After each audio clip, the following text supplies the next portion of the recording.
El campamento fue construido en una especie de islote a 40 minutos río arriba de Stanleyville, sobre un afluente del río Congo, el río Lindi. Para acceder era preciso coger la carretera y luego había que atravesar el río.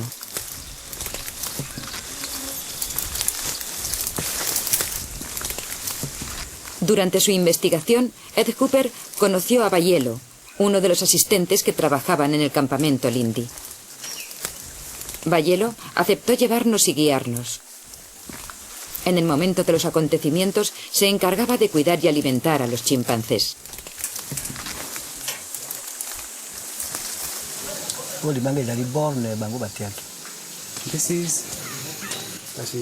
Es una señal que pusieron.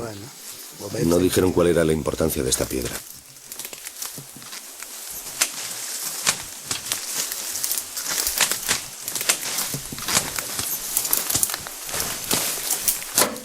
Es el metal que queda de las vigas de los hangares. Así que este es el metal que queda de las vigas de los hangares. ¿Y cuántos hangares había? Había 2.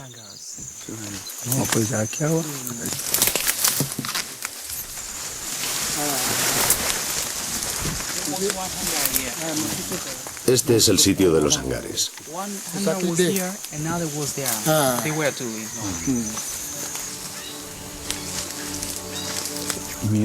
Desde el comienzo hasta el final hubo 600 chimpancés.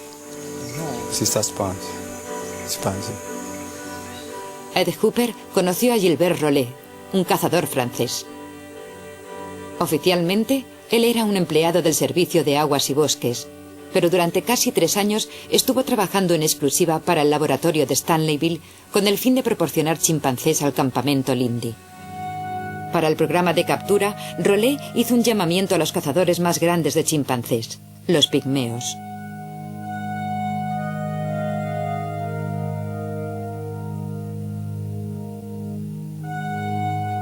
Era un ejército de 200 hombres que realizaron cerca de 120 expediciones para satisfacer las necesidades del campamento.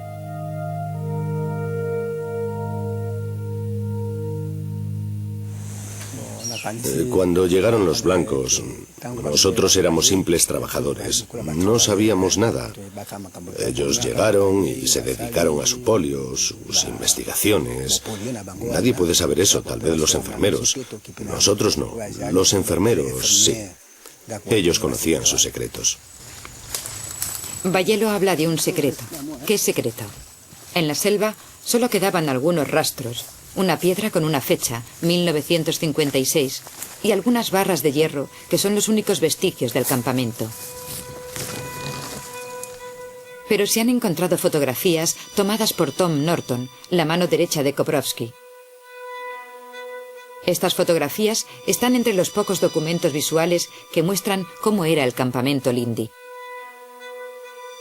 Todas estas fotos fueron tomadas en febrero de 1957 y permiten saber la fecha de uno de los viajes de Koprowski al Congo. La fecha es de gran importancia, pues corresponde a un acontecimiento, la primera entrega grande de chimpancés al campamento Lindi. Más de 100 chimpancés capturados en 15 días, una cantidad exorbitante. Koprowski se subió por primera vez en una embarcación para visitar Lindi, campamento que él mismo impulsó.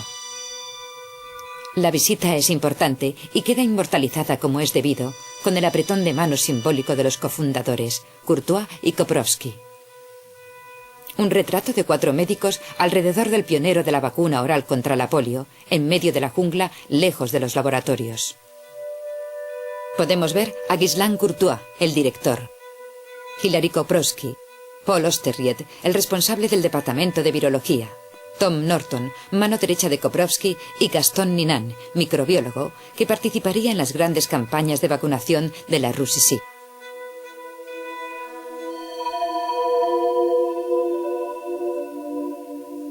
Frente a los blancos están los 11 asistentes del campamento del que formaban parte Bayelo y Joseph, uno de los 2 enfermeros que dio testimonio por primera vez de lo que ocurrió en Lindi. Construimos este campamento para enjaular a los chimpancés.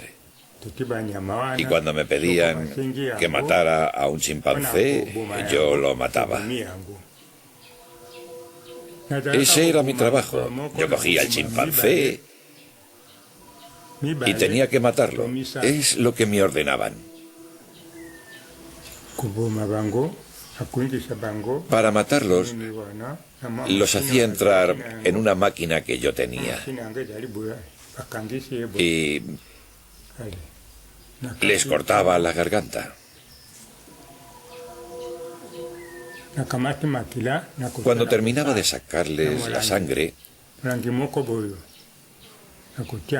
la ponía en un frasco de vidrio. Luego les hacía la autopsia. Cortaba aquí, les cortaba todo y sacaba el hígado. No les quitábamos la carne, sino los dos órganos que están aquí detrás. Los dos órganos que están juntos y que se llaman riñones.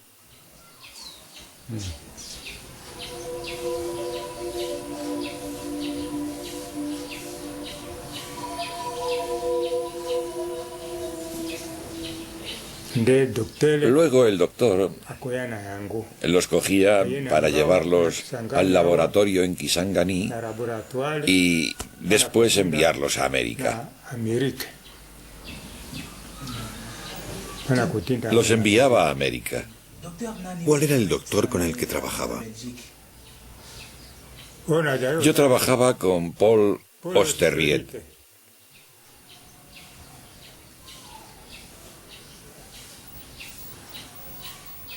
Entonces, Paul Osterried era el responsable del departamento de virología y el encargado de las ejecuciones de los chimpancés.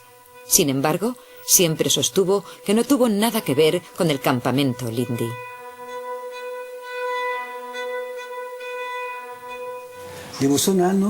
A los chimpancés no se les debía alimentar el día anterior a ser sacrificados. La autopsia se hacía en grupos de 4 o 5. Al día siguiente les administrábamos una inyección para neutralizarlos. Quedaban paralizados, se quedaban sin fuerzas, pero no estaban muertos. Entonces los cogíamos para operarlos. Los levantábamos y Joseph se los llevaba para hacer la operación. Después de la operación los tirábamos y los enterrábamos. No nos los comíamos, los tirábamos. Durante la operación el animal aún estaba vivo, consciente, veía, hacía ruidos. ¿Cómo eran los ojos de los chimpancés cuando se les operaba? ¿Qué cambios notaba en ellos? Cuando hacíamos la operación se quedaban sin fuerzas. Parecían muertos, pero no lo estaban. Respiraban. Sin embargo, notábamos un cambio en su mirada. No estaban muertos y los llevábamos a la operación. Joseph lo hizo y lo cuenta. Bayelo lo vio y lo cuenta. Y sus dos testigos revelan que los chimpancés del Lindy eran operados de manera sistemática y organizada para extraer órganos y que algunos chimpancés estaban vivos en el momento de la extracción.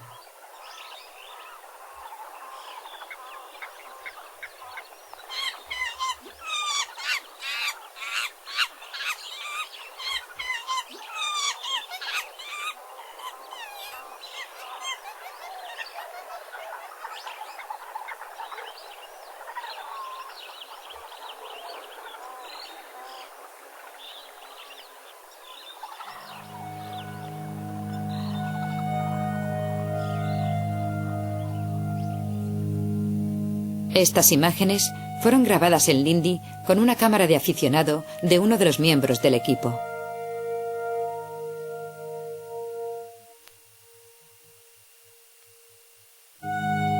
¿Podía Van de Pitt ignorar que los chimpancés de Lindy eran asesinados sistemáticamente?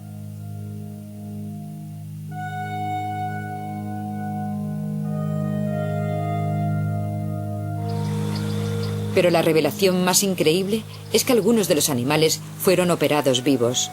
La principal razón en aquella época para utilizar órganos vivos era hacer el cultivo de tejidos. Justamente lo que Koprovsky y Osterried siempre negaron. Regresamos a Stanleyville para conocer a los testigos que trabajaron en el laboratorio.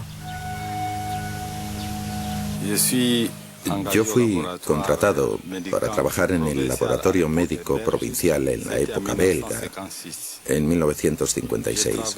Trabajé en la preparación de medios de cultivo con mi jefe, el señor Dupagné. En esa época, la gente del campamento Lindy dependía del laboratorio médico. Todo el material de investigación se encontraba en el laboratorio médico. Había chimpancés en el campamento Lindy para todo el proceso de investigación. En aquel entonces era el doctor Courtois quien se ocupaba de eso.